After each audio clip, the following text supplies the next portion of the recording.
Map of the Falkland Islands with Argentina's forever.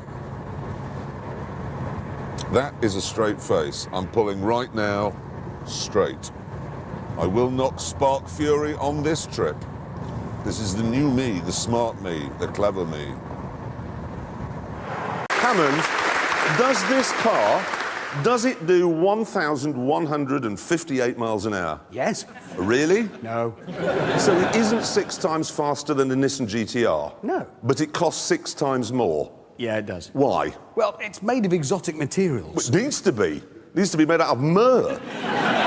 Is this windscreen wiper made out of saffron? No, but there's a lot of carbon fibre. Hammond, my bog seat at home is made out of carbon fibre. It didn't cost 340,000 quid. Honestly, I just don't understand this car. But hopefully, our tame racing driver will be able to make sense of it. This one, OK, they say, which we've got a picture of it here, OK, they say that is going to be the next S-Type. It'll look exactly the same as that. Well, if that's true, that's fantastic news. It looks brilliant. I know it does. I went to see it in the flesh the other day, and the designer was there, and he said, I assure you, the S-Type will look exactly like that.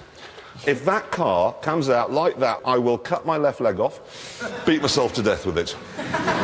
Really? Yeah. Do it. Make it. Just make it. Now, were you not listening to the film? Yeah. The speed of this is beyond anything I've ever experienced.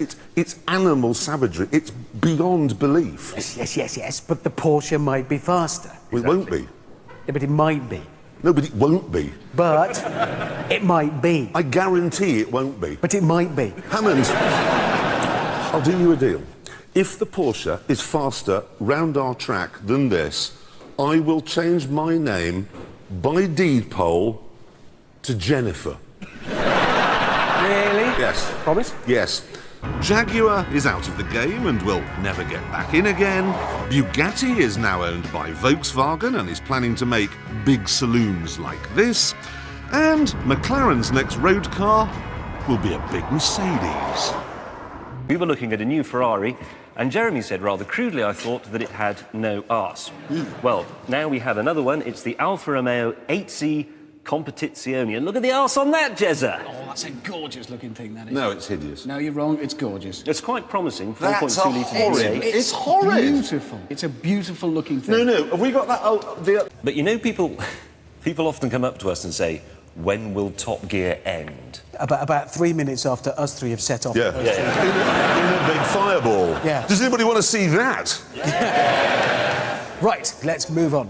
And you have, if my eyes are not deceiving me, a Range Rover. The best 4x4 by far, as we know. I had one of those. Yeah, classic. I had one as well. Yeah. Did yours ever work? No. Right, now there is an organisation called the New Economic Foundation which has said that all 4x4 vehicles should come with a health warning, like a box of cigarettes. We've got a picture. 4x4s make you impotent. Whatever. They're saying that by 2020, the 4x4 vehicle will be the 3rd biggest killer on the planet. I'm getting fed up with this. James, they're tough. Yeah. Some viewers don't know this, but Lotus does not have a good reputation for quality. Some say that this stands for lots of trouble, usually serious. Look at it this way. The whole of Croatia is watching this, knowing that you're going to do it for them. In 52 seconds' time, you're going to be whatever the equivalent of a hero of the Soviet Union is, but in modern-day Croatia. They'll have a name not for just it. Croatia, But no, it's the whole spreading out. Eastern European region. Yeah. You have got a lot riding on your shoulders, Richard Hammond. A lot. You will be on a coin. Thank you, His guys. His face will be on a coin. Or a stamp. Oh, I'm quite nervous. I'm suddenly nervous. Because my challenge today is to drive this thing and hit this innocent-looking little button. Because when I do that, it sends a flame shooting through the engine, which ignites the afterburner. And when that happens, I haven't got 5,000 horsepower. I've got 10,000 horsepower. And possibly the biggest accident you've ever seen in your life. I bet when you said that, it was one of those...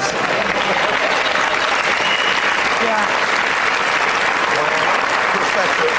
Very pathetic. And I bet when you said that, you thought it's one of those snappy lines to make this look a bit more dangerous than it really is. That's exactly what I thought when I said it. Come on! No, don't! I hate working on Top Gear.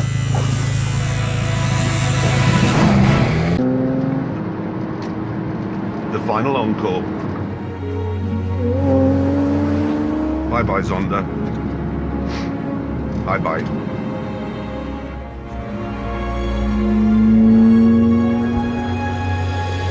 This is the most exciting, the best looking, the most expensive and the fastest road-going Porsche ever made. It's in the back. Wait a minute. Didn't Porsche say a while back they were never going to make another 911 Turbo?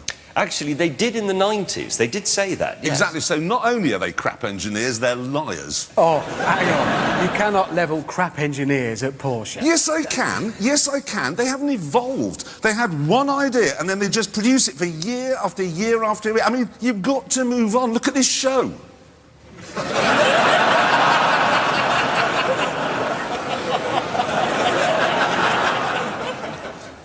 Maybe we can edit that out. Maybe. Yeah, we'll edit that out. Yeah. So that's interesting, and yes. So what you're saying is Porsche had an idea and stuck with it. Yes. Exactly. And I respect them for that. Yeah. Right, let's move on to proper news, shall we? Something else. Yeah. Oh, now, yes. On a sort of serious motoring note, it is rumoured, this is business, that VW might buy Porsche. Then that bodes well, because VW can make a good-looking car, good-looking sports car. I tell you, people who have off-road cars are stupid and mad. They should be driven from the roads and birched to within an inch of their lives. Off-road cars are daft, antisocial and idiotic, and the people who drive them are fools. This is mine. It's a 4-litre, 24-valve, 6-cylinder, 2.5-ton... what's the word? Monster. It was designed to take on Africa, but I use it here, in Oxfordshire. Well, that's as maybe, but, and as I aim to demonstrate later on in the show, battery-powered electric cars will soon die altogether. No, we are looking forward to that film. Well, I am anyway. Now, however, we don't know of another car in the pipeline, with the exception of the Bugatti Veyron, which may never happen, which is ever going to be able to beat that. I mean, we just can't think of a thing that's coming that could get close to that time. That's unbelievable. Now, you know the Bugatti Veyron? That Are you big, familiar? Yeah, it's this Volkswagen bought Bugatti and said, we're going to make a supercar that's got 1,000 horsepower. Which sounds great, but they haven't yet worked out how such a thing might be possible. They just said it. They just said it. Anyway, they're still working away on it. Now, the people that were making all the sort of perfume and the leather wash bags that were going to go with it, you know, Bugatti-branded stuff, got bored with waiting, so they're all starting to launch the stuff. And the latest, right, is this watch, OK? This is a Bugatti Veyron watch that I'm wearing. Very nice. OK? Now, you can't see the face there because when you hold the steering wheel, OK, like this, see? That's where the face is. Because when you're holding the steering wheel, if you don't want to look at the clock on the dash for whatever reason, you can look at your wristwatch without taking your hand off the steering wheel. Hey, that's... Guess how much it is? No idea. £1,000,000? 140,000. No! And it's absolutely hideous. The ridiculous thing is that trying to do it up, it took 3 men. 3 men to help me put it on. So I was like, how does this clip work? Because honestly, you need a butler to help you work that out. That's 140 grand for a watch commemorating a car that doesn't exist. And never will exist. That's amazing. Oh, To say the French really are very, very good at this sort of thing. They say non to sporty, firm suspension and extreme performance, and instead they give us this more sort of considered, philosophical approach to luxury. I really, really approve of that car. Watch it flop. I'm sorry, but just imagine waking up and remembering you're Mexican. that'd be brilliant. It'd be brilliant because you could just go straight back to sleep again. Oh, I'm a Mexican. I'm a Mexican. All I'm going to do all day. That's why we're not going to get any complaints about this, because the Mexican embassy, the ambassador's going to be sitting there with a remote control like this. They won't complain. It's fine. Oh, now 7% of accidents are caused by excess speed. 7. So you've got to ask yourself, just what are these speed cameras for? If they're not putting them at accident black spots, and even if they were, it's been discovered that only 7% of accidents are attributable to speed. What are they for? Well, I can tell you one thing we know about them for certain. Last year alone, they raised £73 million. So what are we going to do? That's the big one. What are we going to do? Well, simple fact of the matter is, when the police get your photograph, they send you a letter saying who is driving the car at the time, and British law at the moment says you have to tell them. But we're in the EU, and European law says you have the right to remain silent. So really, we face a simple choice. We either join the EU, in which case we lose the Queen's head from the money, or we stay where we are and lose all our money. Obviously, the first question is the big one. Yeah. You have moved from McLaren to Mercedes. Is that not a bit like moving from Manchester United to West Ham? Well, firstly, thanks for the warm welcome, everyone. How you doing? Don't change the subject. Good to be back. Yeah, no, it's a big change for me, obviously, but I'm really, really excited about it. You know, everyone is criticising it, and everyone has their own opinions. But you know, for me, I've been at McLaren since I was 13. It was a long, long period there. And, you know, I wanted to change. I'm a risk taker. That's how I am. There's a risk and a risk, because McLaren have won, what, 182 races? Mercedes has won... Yeah. 1 in 5 years. So what makes you think... Well, they won the championship, didn't they? Well, it was actually Well, it was Brawn. But Well, it's technically Mercedes. not. Have they told you that? We've won.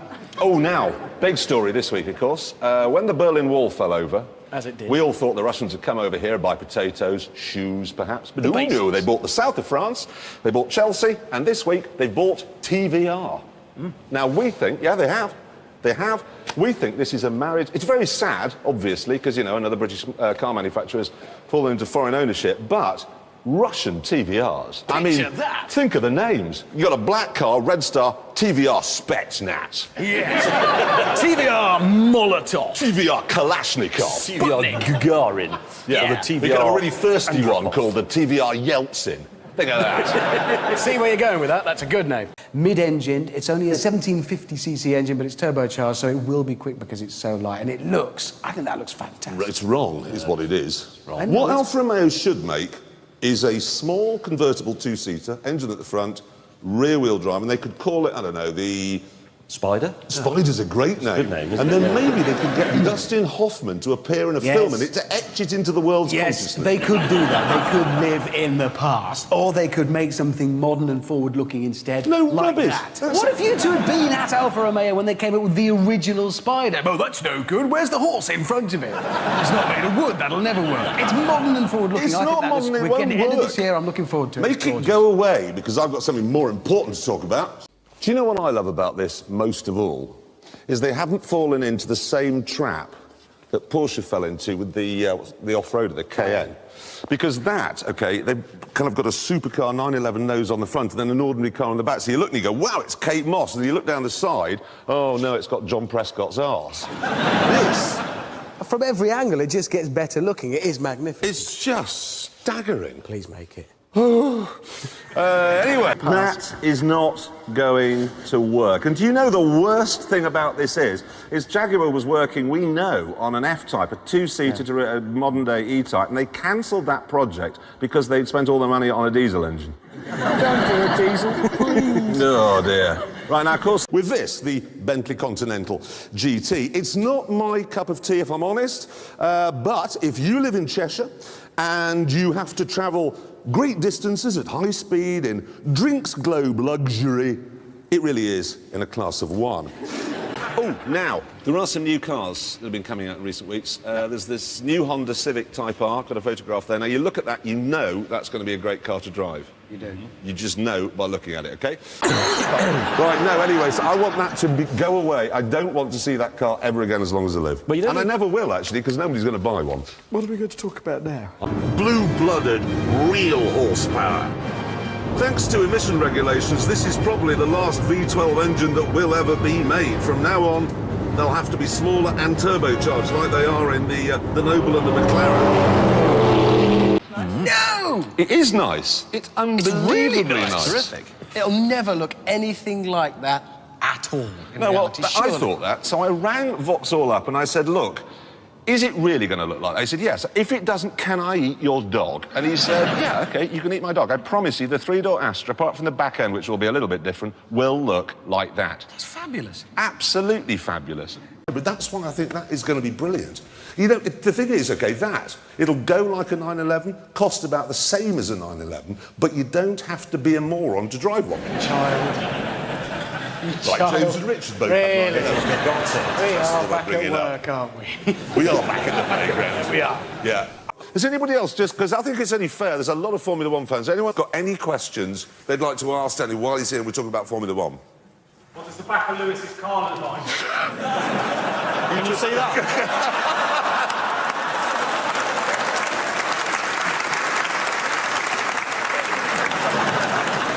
Anyone else got another question? They're only making 500 and they are all sold. But I think that's better looking, actually. Maserati. No, Maserati's better. Put the Maserati back up. There, No, I that's think better. the Alpha's better looking. No, I'd have that. Well, why don't you ask Christine which she'd prefer?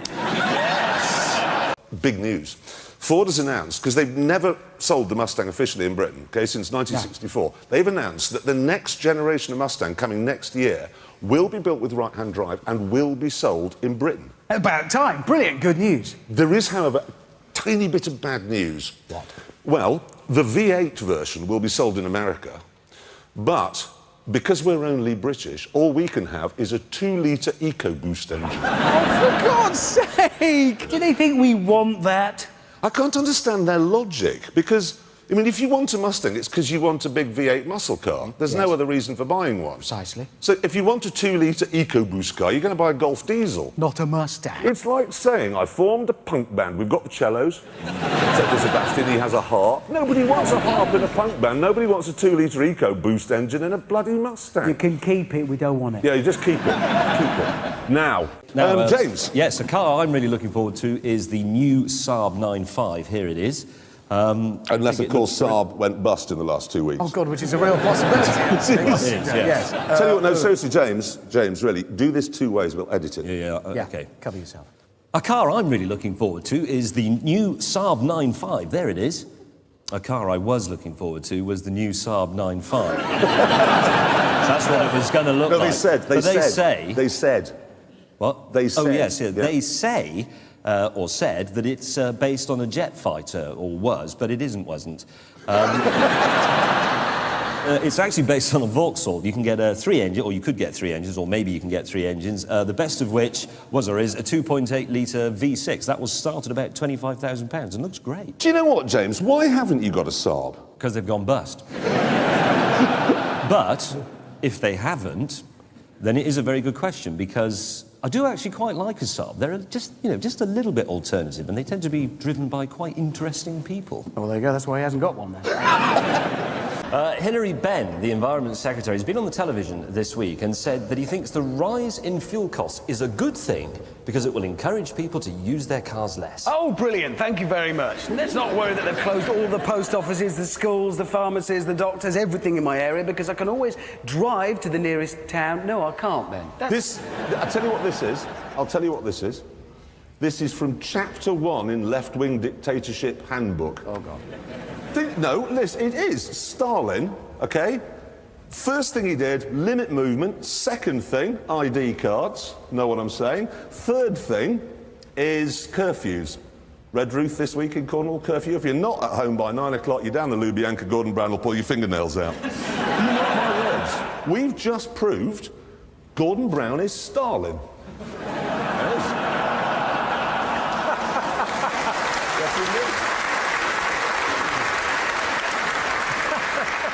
Oh, good news. What? More good news, actually, for you.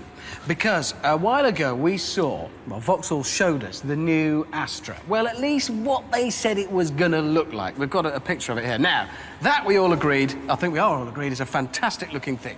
And Jeremy said, well, if it looks anything like that when they make the real one, I'll eat my hair. And the good news for you, Jeremy, is it looks like this. Oh. So it's safe. It's safe. Yeah, I mean, they send us a load of stuff on it. But you must be very looking forward to a right-hand drive Mustang, Richard Hammond. Yeah, you'd think. No, not really. Because I don't want a right-hand drive Mustang. Once it becomes right-hand drive, it's like it's trying too hard to be British and sophisticated and something it's not. I know what you mean. It's like when Americans come over here and start using words like bloody. Yes, Isn't it? It's exactly that. It is, and they say, I'm going to the bloody pub. It doesn't sound right. That's the... Exactly, it's the same. it is. Or they say mate. But do you mind awfully if I just run a few cars past you? Yeah. Establish their coolness. This, OK, obviously this is very cool. Yes. Gee whiz. What? Cool. Fine. I haven't got my specs on though. I'm sorry, mate, you described it as a wart last year. It is beautiful. It is beautiful. The only problem that you might find is getting into it. And a rainy night, you have to choose between windscreen wipers and lights. You see, that isn't in the brochure. But I would just like to say, when I said it was a wart, I was thinking more in terms of Cindy Crawford's beauty spot. No, but I love this car. I absolutely love this car. It's absolutely brilliant for London, so... Thank you very much. Very, very cool. And that's very cool. And we've also said this kind of thing, red bent. Oh, I love that. Show it to me. How do you feel now? I may have accidentally said in the past it was a Cheshire footballer's car, that. But it is! Well, that's cool. But it's fabulous. Golf. 4 years of your cool wall has just been destroyed. Hammond, I wish the Americans ran a decent sport. If they got Formula One, it would be fantastic because they would say, look, let's have sprinklers coming on at random points during the race, and that would be fantastic. And there'd be no more stewards' inquiries, and there'd be no more of this, oh, you got a 10-second drive-by penalty, because that just ruins the race. They say, OK, Hamilton and Massa, you don't get on after the race, in your boxes, on the winner's podium, slug it out. Yeah. I would watch that. Would you watch I'd watch that. That'd be brilliant. I would watch that. I get it. Anyway, we must do the news. And that is pretty much the end of the show. Looking at the bus lane. No, still nothing going on there. I think next week we won't bother doing anything to do with the environment. In fact, I think we might kick a couple of barn owls to death just for fun.